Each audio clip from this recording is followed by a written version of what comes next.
Welcome to Webs Media Telugu. Kadapa జిల్లా ప్రొద్దుటూరులో SS mall వివాదం టీడీపీలో అంతర్గత విభేదాలకు దారితీసింది. ఉక్కు ప్రవీణ్ రెడ్డి, ఎమ్మెల్యే వరదరాజుల రెడ్డి వర్గాల మధ్య ఉద్రిక్త పరిస్థితులు నెలకొన్నాయి.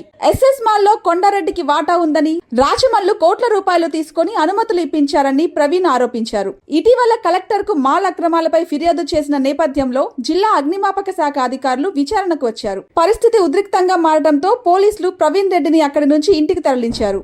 అనంతరం ఆయన ఇంటిపై వరద వర్గీయులు దాడికి పాల్పడ్డారని ఆరోపిస్తూ రాజమల్లు, కొండారెడ్డి కలిసి తనపై రాజకీయంగా పోరాటం చేస్తున్నారని ప్రవీణ్ సవాల్ చేశారు. గత 5 ఏళ్లుగా రాజమల్లు వర్గానికి చెందిన వారే దాడికి వచ్చారని, ఈ విషయాన్ని పార్టీ హైకమాండ్ దృష్టికి తీసుకెళ్తానని తెలిపారు.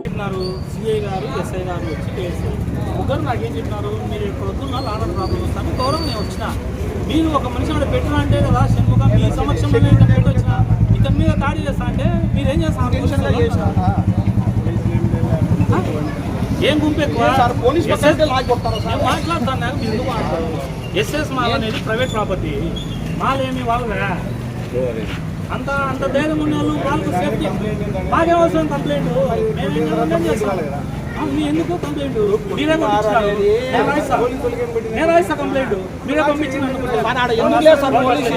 ఒకటి జరుగుతాను ఎప్పుడు ఎంక్వైరీ జరుగుతాను. ఇంతమంది జనాలు వస్తాను ఎప్పుడు పోలీసులు ఎందుకు లేరు? ఒక్కరు కూడా స్టేషన్ కొట్టేటప్పుడు 2 పోలీసులు నేను అంతేడా, మిగిలిన వాళ్ళు ఎవరు లేరు అక్కడ.